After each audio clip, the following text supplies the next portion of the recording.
So I talked about this a little bit in another video. I recently got pulled over for tint on my windows. And while I've never really, I don't tend to have issues with police officers. This particular police officer wasn't, let's just say he was a know-it-all, but also slightly, well, more than slightly incorrect at the same time. So it was on something called a maximum enforcement weekend, which is something that we have here in California around holidays.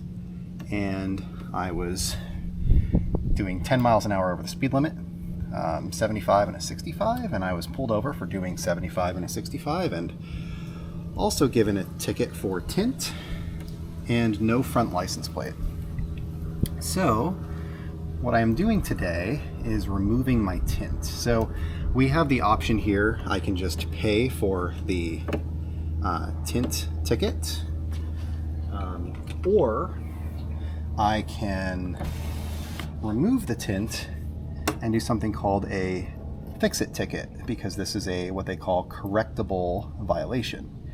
So if I remove the tint, they will give me a break. So the ticket becomes $300 instead of $700, basically, 10 miles an hour of the speed limit. So the other piece of this is, this car is a lease. So as a lease, I've got a return date, and my return date is in December, which is going to be after my court date if I go to fight it. So I have no choice but really to remove the tint or to pay the extra fine. So this is kind of how you remove tint. I installed tint for a while. I've removed a lot of it. Sometimes you get lucky like this, and it's a slow and steady type of thing where we're not leaving any glue behind. We're just kind of peeling this off, and you can work this.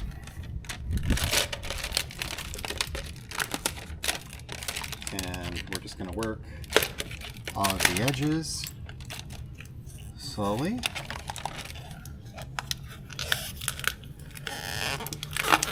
Other times,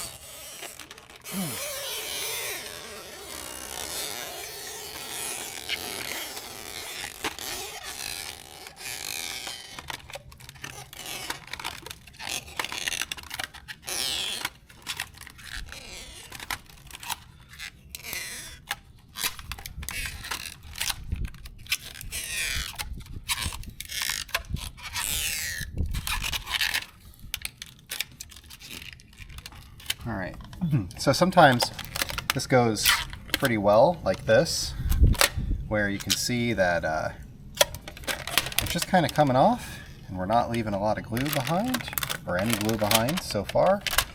Other times it comes off in pieces and you end up doing a bunch of work. So because this isn't really fun for a video, I'm just going to rip this off and let's deal with the glue.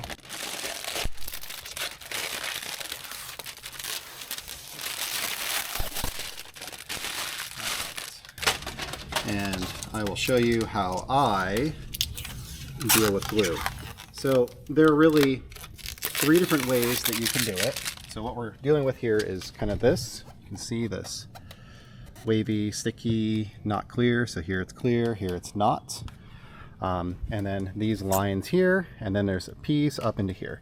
Now, the bottom is really the part that's like the big pain. If you end up with a bunch of glue there, I would just take the door panel off at that point. I realize that a lot of tinters, they just kind of pull the top of the door panel back, but it's easy to mess up your felt strips and stuff, so I just prefer to pull the door panel off. I think it's the right thing to do and just not be lazy.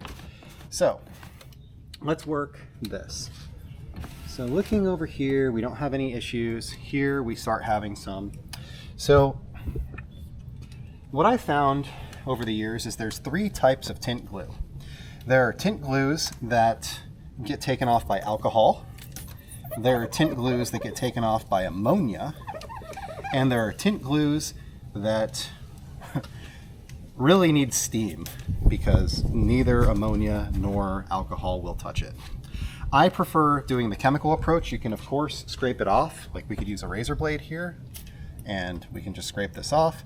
I don't love doing a razor blade because, one, it opens you up to scratching the window, which on a side window like this is really a low risk.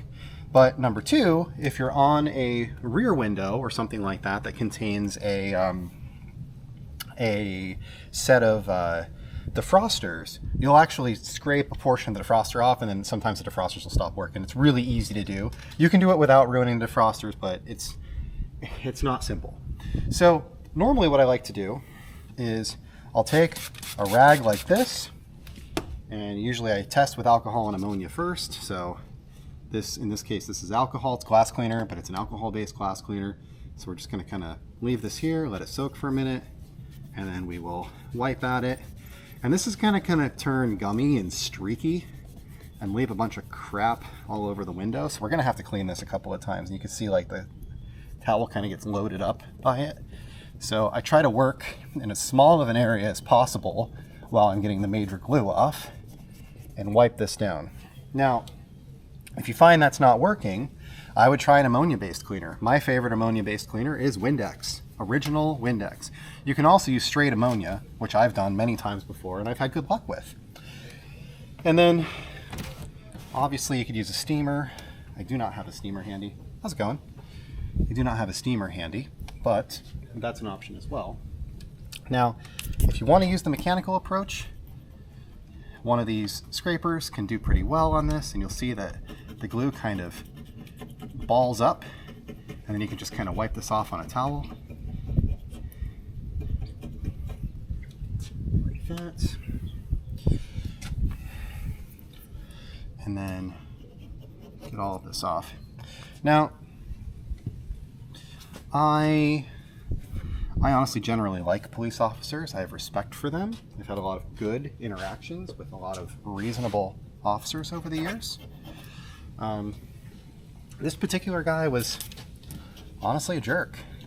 Like I said, he pulled me over for doing 10 over in a place where everybody was doing 10 over, and while I recognize that's illegal, I was not disrupting the flow of traffic. I was not camping in the left lane. I was not tailgating. I was not doing any of those things that would normally lead somebody to be pulled over for 10 over the speed limit.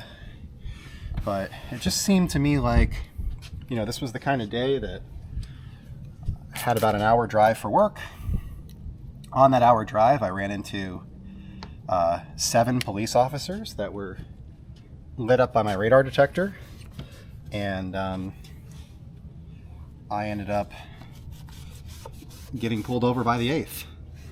And I think that it was one of those situations where, this officer saw me in a line of traffic with no front license plate. He was in front of me, and also tint on my windows.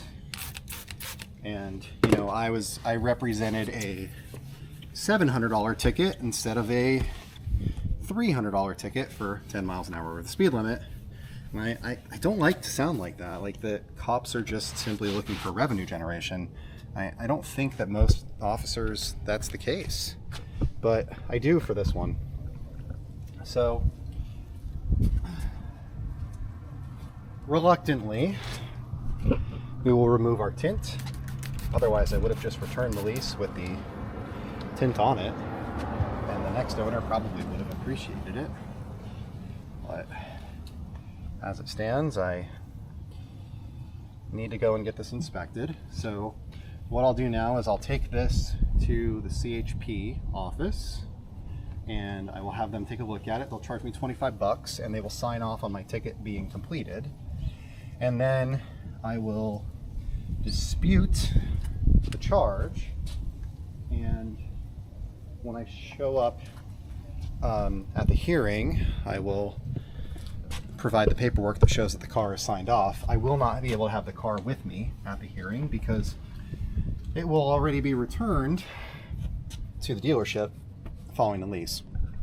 So I removed this window, those 2 windows, and the windshield. And yeah, I mean, the law around this is a little ambiguous. It states that the front windows need to be able to be visible by an approaching officer. In my opinion, they were. His opinion, they were not. Anyway, that's how you remove tint. This one obviously went really easy. Sometimes they just flake and fall apart and you spend hours there with a scraper, and that kind of sucks, I'm not gonna lie. And I've had a lot of those. In this case, this was only on here for 3 years. For the first year, this car was in the garage. For the years 2 and 3, it kind of sat outside in the sun, but the tint came off pretty easily. This is a ceramic-based tint. It's a higher quality tint. It's a ASWF, American Standard Window Films, and yeah, it actually did fairly well. So at this point, tint's removed. We'll get this taken care of and go from there.